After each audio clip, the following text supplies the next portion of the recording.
प्रिय विद्यार्थियों, हमने ऑस्लेटोरिया का वर्गीकरण तथा ऑस्लेटोरिया के आवास, हैबिटेट या प्राप्त स्थान के बारे में प्रीवियस क्लास में पढ़ चुके हैं। आज हम देखेंगे ऑस्लेटोरिया का थैलस संगठन। ऑस्लेटोरिया एक अति सामान्य नील हरी शैवाल है। ऑस्लेटोरिया का थैलस एक पंक्तिक एवं अशाखित तंतु या ट्राइकोम होता है, जो अदृश्य म्यूसिलेज आवरण के द्वारा ढका होता है। यह आवरण स्पष्ट आच्छाद के रूप में नहीं होता है। प्राय इसके ट्राइकोम उलझे हुए समूह के रूप में पाए जाते हैं, परंतु यदाकदा एकल भी होते हैं। ये तंतु चपटे, सीधे या वक्र या मुड़े हुए व्यावर्तित होते हैं। ट्राइकोम समूह में नीली, हरी या काले रंग की चादर या परत बनाते हैं। ट्राइकोम की अंतस्थ कोशिका के अलावा शेष सभी कोशिकाएं आकृति एवं परिमाप में एक समान होती हैं। तंतु की एक प्रारूपिक कोशिका आयताकार या बेलनाकार होती है, जो दो कोशिकाओं के बीच पट वाले स्थान पर संकीर्णन नहीं पाया जाता है। परंतु कुछ प्रजातियां जैसे ऑस्लेटोरिया कोरेलाइना एवं ऑस्लेटोरिया कोनिका में पट वाले स्थान पर संकीर्णन पाया जाता है। परिणाम स्वरूप ट्राइकोम की कोशिकाएं गोलाकार दिखाई देती हैं एवं तंतु माला के समान दिखाई पड़ता है। ऑस्लेटोरिया की विभिन्न प्रजातियों में शीर्षस्थ कोशिका की आकृति एवं संरचना अलग अलग होती है।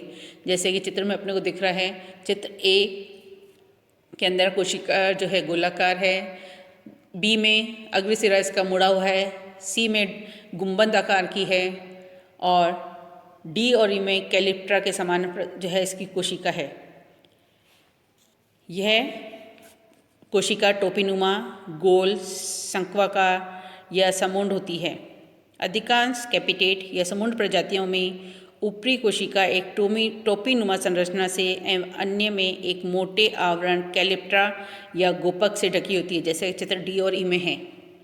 एक अन्य प्रजाति ऑस्लेटोरिया प्रोबेसिडिया में तंतु का शीर्ष सिरा सूंड के समान दिखाई देता है। ऑस्लेटोरिया की अधिकांश प्रजातियों में ट्राइकोम की कोशिकाएं लंबाई में कम एवं चौड़ाई में अधिक होती हैं, परंतु ऑस्लेटोरिया स्प्लेनिडा में के ट्राइकोम में कोशिकाएं लंबाई में अधिक एवं चौड़ाई में कम होती हैं। अब हम देखेंगे ऑस्लेटोरिया की कोशिका संरचना। ऑस्लेटोरिया तंतु की सामान्य कोशिका की सबसे बाहरी संरचना एक कोशिका भित्ति के रूप में पाई जाती है।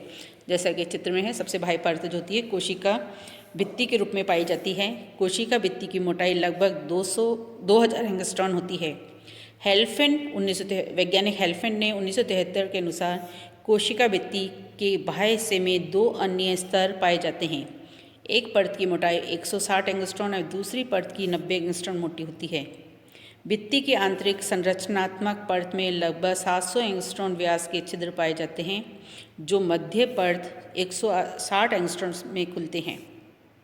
बाह्य भित्ति पेक्टिन एवं आंतरिक भित्ति म्यूकोपेप्टाइड की बनी होती है।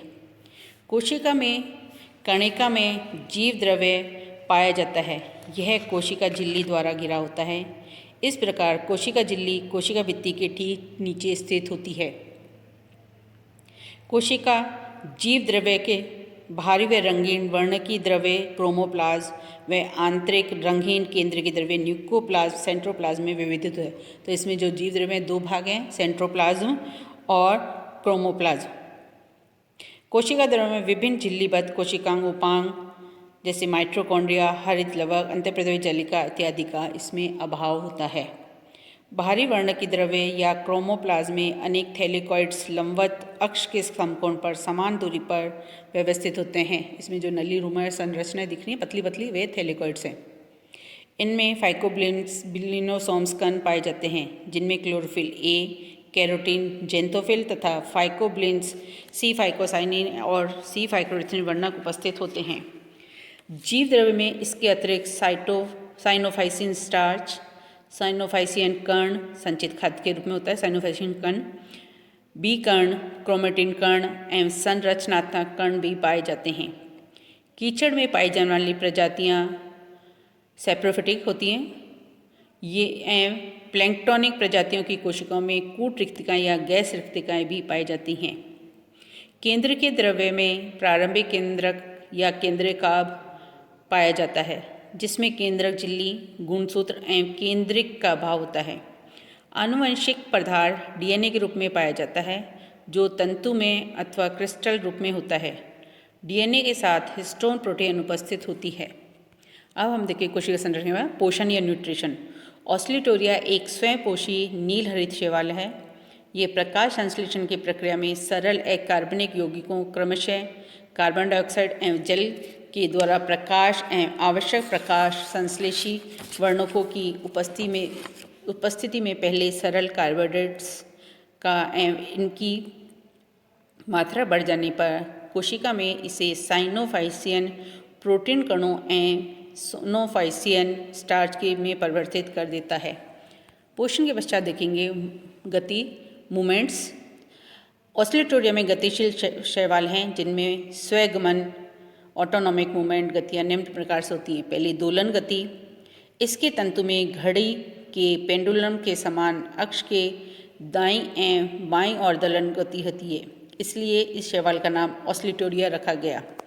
दूसरा विसर्पी गति। दोलन गति में जो चित्र ए है वो दोलन गति है। चित्र बी दोलन गति है कि लेफ्ट वापस अपनी पोजीशन में आता है और फिर राइट फिर वापस अपनी पोजीशन में आता है, तो दोलन गति के कारण इसका नाम ऑस्लिटोरिया रखा गया। दूसरा है विसर्पी गति। शैवाल वैज्ञानिकों के अनुसार ऑस्लिटोरिया थैलस में म्यूसिलेज का उत्सर्जन होता है, जिसके परिणाम स्वरूप ट्राइकोम का अग्र सिरा आगे व पीछे की ओर गतिशील होता है। इस प्रकार विसर्पी गति तंतु अक्ष की दिशा में होती है। विसर्पी गति का प्रमुख कारण ट्राइकोम कोशिकाओं में संकुचन एवं म्यूसिलेज स्त्राव है। चित्र ए विसर्पी गति को इंडिकेट कर रहा है। तीसरी गति है घूर्णन गति। इसके अंतर्गत ट्राइकोम का अंतः सिरा दक्षिणावर्त या वामावर्त क्लॉकवाइज या एंटी क्लॉकवाइज रूप में एक ही दिशा में वृत्ताकार गति करता है। तो तीन तरह के मूवमेंट के बाद अब देखेंगे इसकी वृद्धि। ऑस्लिटोरिया ट्राइकोम में की अग्रस्त एवं अंतर्वेशी दोनों प्रकार की कोशिकाओं के अनुप्रस्थ विभाजन के परिणाम स्वरूप इसकी लंबाई में वृद्धि होती है। अनेक कोशिकाएं एक साथ विभाजित हो जाती हैं। नेक्स्ट है हमारा जनन या रिप्रोडक्शन। रिप्रोडक्शन ऑस्लिटोरिया में केवल सरल कायिक जनन पाया जाता है एवं अलैंगिक और लैंगिक जनन का पूर्णतः इसमें अभाव होता है। इसमें कायिक जनन निम्न प्रकार से होता है। पहला विखंडन फ्रेगमेंटेशन। यदा कदा ट्राइकोम यांत्रिक क्षति के कारण एक या दो से अधिक टुकड़ों में टूट जाता है एवं प्रत्येक टुकड़े की कोशिकाएं विभाजन द्वारा नए ट्राइकोम का विकास करती है। विखंडन के पश्चात है हार्मोगोनिया द्वारा दूसरी प्रकार का विभाजन। अनुकूल वृद्धि काल में ट्राइकोम की कुछ कोशिकाएं किसी स्थान पर मृत हो जाती हैं। जैसे चित्र में जो है ये काले रंग का भाग दिखाई दे रहा है, वह भाग है इसका मृत कोशिकाएं, तथा इनका जैव द्रव्य म्यूसिलेज में परिवर्तित हो जाता है। म्यूसिलेज में से भरी हुई इन मृत कोशिकाओं को हम मृत कोशिका या नेक्रोडिया कहते हैं। जहाँ पर डेड सेल उसके ऊपर की जो लिविंग कोशिकाएं वो छोटे छोटे पार्ट्स बना लेती हैं, उन्हें हम नेक्रोडिया या मृत कोशिका कहते हैं। संलग्न कोशिकाओं की अनुप्रस्थ भित्तियों के दबाव के कारण नेक्रोडिया द्विअवतल संरचना के रूप में प्रदर्शित होते हैं तथा पृथक्करण चक्रिका के रूप में कार्य करते हैं।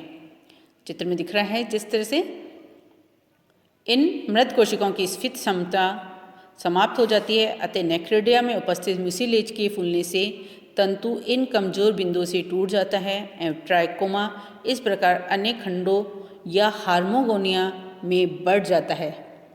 अब हार्मोगोनिया की कोशिकाओं के बारंबार विभाजन द्वारा नया ट्राइकोम विकसित होता है। तो जहाँ पर डेड सेल्स बनती है उसके बाद का शेष भाग नेक्रोडिया है और ये इस डेड सेल से ये पार्ट जो है ये इसका यहाँ से श्रिंक हो जाएगा और टूट जाएगा और ये छोटे छोटे पार्ट जो है हार्मोगोनिया कहलाएंगे और ये हार्मोगोनिया आगे बार बार विभाजित होकर नए ट्राइकोम का निर्माण करते हैं।